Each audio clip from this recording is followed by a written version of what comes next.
Welcome all to the black hole of exploring knowledge, the analysis hole. Please like, share, and subscribe my channel for further notifications to my upcoming videos.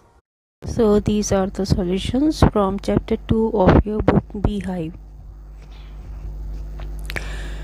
Question number 1. How was Evelyn when she went to the Royal Academy of Music? Evelyn Glennie was 17 years old when she went to the prestigious Royal Academy of Music in London. When was her deafness first noticed? When was it confirmed?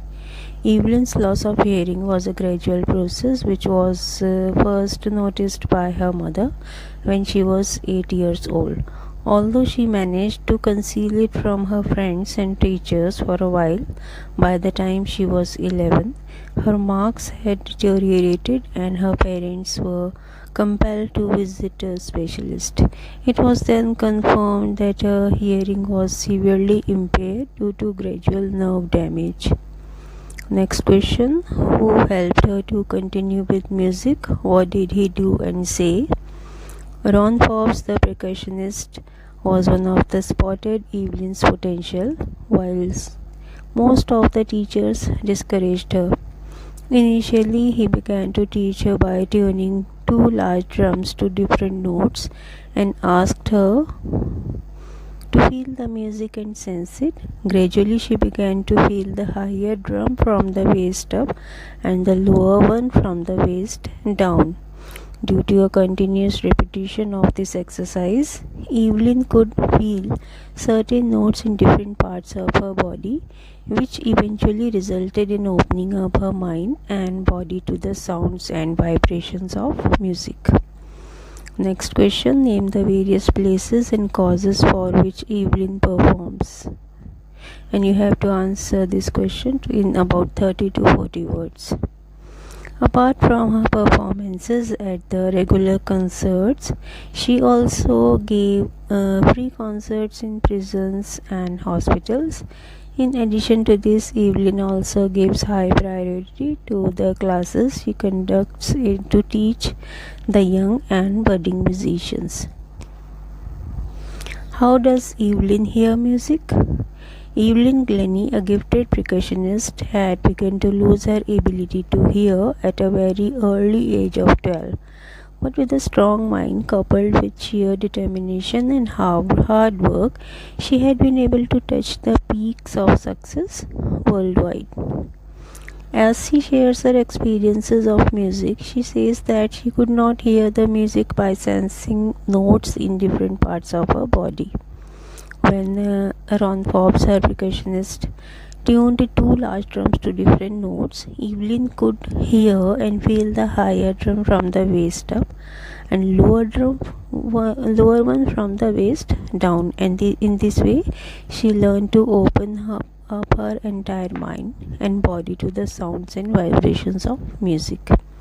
And as she further describes her experience with the xylophone, she is able to sense the sound passing up the stick into her fingertips, and often by leaning against drums, she is able to feel the resonances flowing into her body. In addition to this, she always removed her shoes on a wooden platform so that the vibrations could pass through her bare feet and up her legs. This extraordinary exquisiteness with Evelyn thus helped music pour in through every part of her body, and she could even feel the tingles in her skin, cheekbones, and the hair.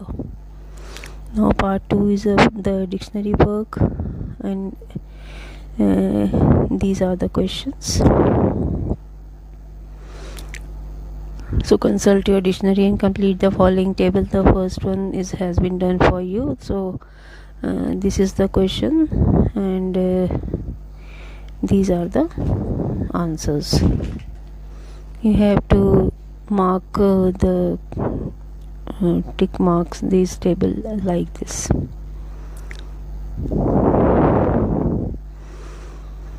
Now next question, thinking about the language. You have to complete the following sentences beginning with the to verb. Try to answer these questions. First you have to read all these sentences. So first is the school sports team hopes. So what does it hope? To win the match. Next, we all want. What do we all want to do? We all want to live happily. They advised the hearing impaired child's mother. What did they advise her to do? They advised the hearing impaired child's mother to consult a specialist. Next question. The authorities permitted us to. What did the authorities permitted us to? The authorities permitted us to construct the tower. Next is a musician decided to what? A musician decided to take part in the concert. Now from the text on Bismillah Khan, find the words and phrases that match these definitions and write them down. The number of the paragraphs where you will find the words, phrases has been given for you in brackets. So the home of royal people is the royal residence. The state of being alone, solitude. A part which is absolutely necessary, indispensable. To do something not done before, improvise. Without much effort, effortlessly, quickly and in large quantities, thick and fast. Now we will move on to next question. Take the right answer. So first question is, when someone is revived, it lives again. So you have to mark the correct option, lives again. Next question, when a government bans something, it wants it stopped. When something is considered auspicious, welcome it. When we talk to something, we find it interesting. When you appreciate something, you find it good and useful. When you replicate something, you do it for the second time. And when we come to terms with something, it is no longer upsetting. Now part 2 is thinking about the text. Take the right answer. So these are the questions and the right answer are underlined. The pungi was a needed noisemaker. Pungi. You have to select only one answer. A barber transformed the pungi into a shehnai. Bismillah Khan's paternal ancestors were professional musicians. Bismillah Khan learned to play the shehnai from Ali Bugs. Bismillah Khan's first trip abroad was to Afghanistan. So these are the answers, and note down. Find the words in the text which show Ustad Bismillah Khan's feeling about the items listed below. Then mark a tick in the correct column. So these are the items and you have to tick mark in your table like this. This is the answer. Next question, answer them in 30 to 40 words. Why did Aurangzeb ban the playing of the pungi?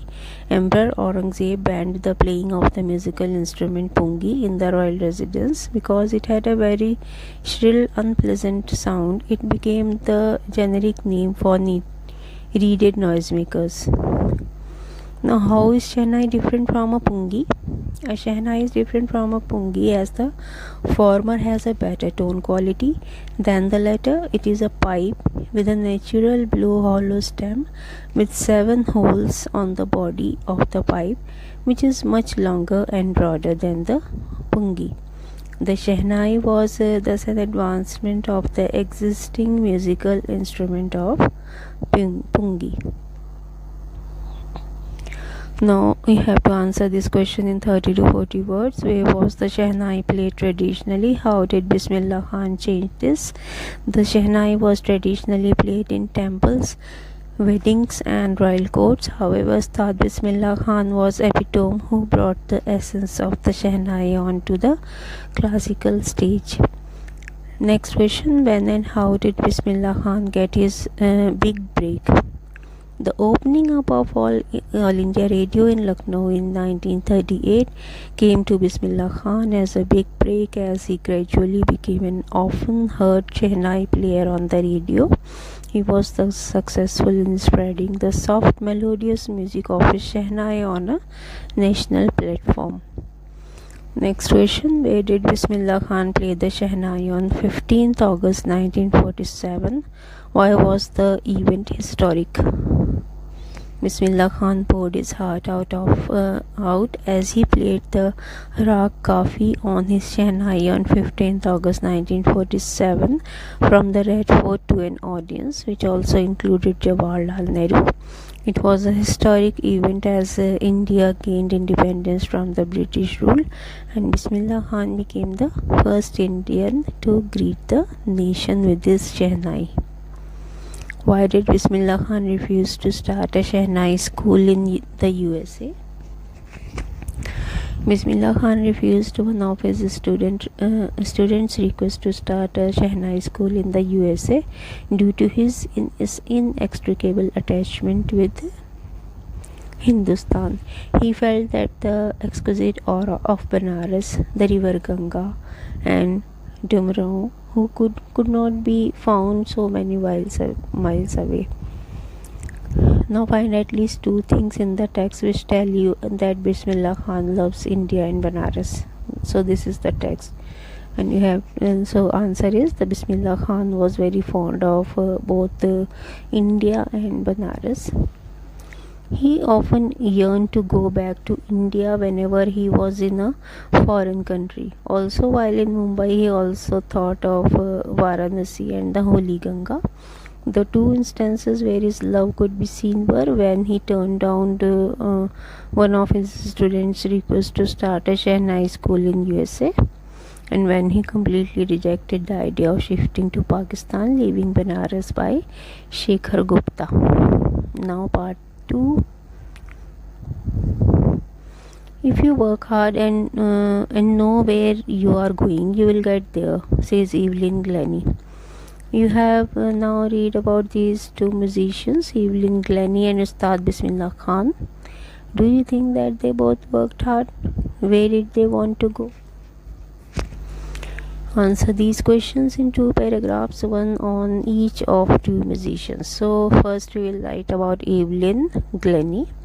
Evelyn Glennie was determined as well as strong-willed girl who worked hard to reach the peaks of success. Although she became deaf at a very early stage and her teachers discouraged her, yet she did not lose hope, and with the help of Ron Forbes, the percussionist, she was able to experience the sounds of music through the different parts of her body, and which eventually was the turning point in her life. The journey of climbing the ladder began as she got involved in orchestral work, followed by solo performances. These not only helped her gain experience as a percussionist, it also brought her laurels at every stage, setting an example worldwide. She continues to be a great epitome of inspiration across the globe. Now we will write about Ustad Bismillah Khan. He was a hard-working individual with an unwavering desire of playing Shehnai, and was introduced to his genre of music in his early days of childhood by his uncle, Ali Bugs. As he began practicing, he used to sit captivated for hours on end. Gradually, the temple of Balaji and Mangal Maya became his favorite haunts where he could practice in solitude. The flowing water of the Ganga inspired him to improvise and invent ragas that were earlier considered to be beyond the range of the Shehnai. In this way, Bismillah Khan's love for Shehnai went on flourishing and in turn helping him in climbing the ladder of success, which brought him many national awards. Khan Sahib is not only known for his immense contribution to classical music in India, but he also earned a significant amount of recognition